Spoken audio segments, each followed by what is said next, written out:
UP का जिला बरेली झुमके और सुरमे को लेकर दुनिया भर में विख्यात, तो जमीनों पर कब्जे को लेकर कुख्यात भी है।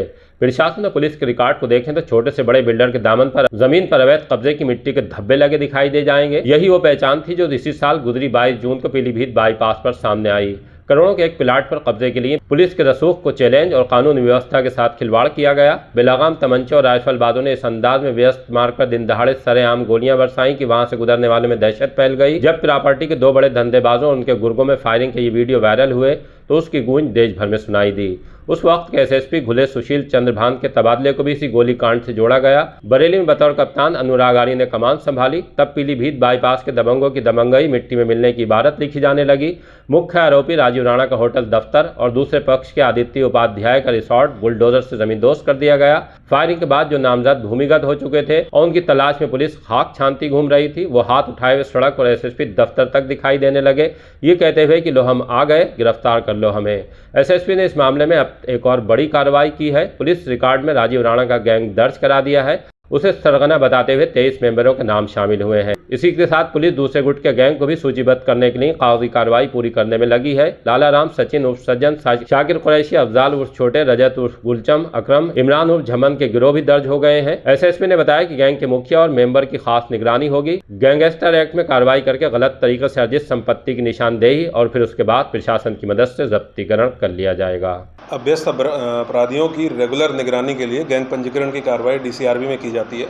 जो गैंग पंजीकृत होता है वो पुलिस के रिकॉर्ड्स में परमानेंट अपराधियों के रूप में दर्ज हो जाता है और पुलिस समय समय पर उनके गैंग के सदस्यों की, उनके जो सहयोगी हैं, उनका सत्यापन करती है। इसके अंतर्गत कुल 8 गैंग पंजीकृत किए गए हैं डीसीआरबी के माध्यम से। इसमें कुल 64 सदस्य इसमें शामिल हैं। इन सभी का आपराधिक इतिहास है। इनके विरुद्ध गैंगस्टर एक्ट के अंतर्गत भी कार्रवाई अभी की जाएगी और इनकी प्रॉपर्टियों का भी पता किया जा रहा है कि इन्होंने अपराध से जो भी प्रॉपर्टियां इन्होंने या इनके संबंधियों ने या सहयोगियों ने जो अर्जित की होंगी, उनको भी 14 गैंगस्टर एक्ट के अंतर्गत जब्त करने की कार्रवाई हम लोग सुनिश्चित करेंगे।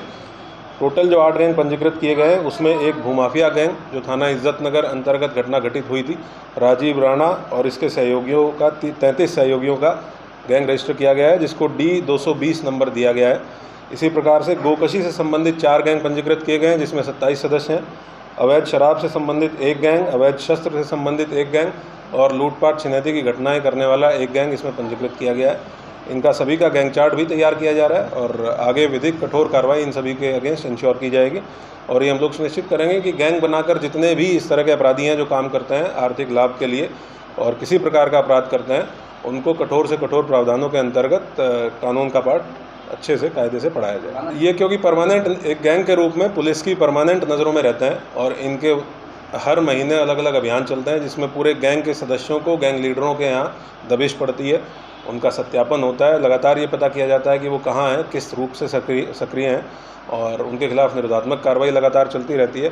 तो ये गैंग रजिस्ट्रेशन एक बहुत महत्वपूर्ण पार्ट इसीलिए है कि इस प्रकार का कोई भी अपराधी पुलिस की लगातार निगरानी में और मॉनिटरिंग के अंतर्गत आ जाता है और पुलिस लगातार इनके खिलाफ कार्रवाई करती रहती है। अगली कार्रवाई गैंगस्टर की होगी? हाँ, गैंगस्टर की कार्रवाई और 14 के अंतर्गत जो प्रॉपर्टी जब्तीकरण की कार्रवाई ये सुनिश्चित। जाहिर सी बात है कि पुलिस के रुख से खलबली मचनी थी और मची दिखाई भी दे रही है।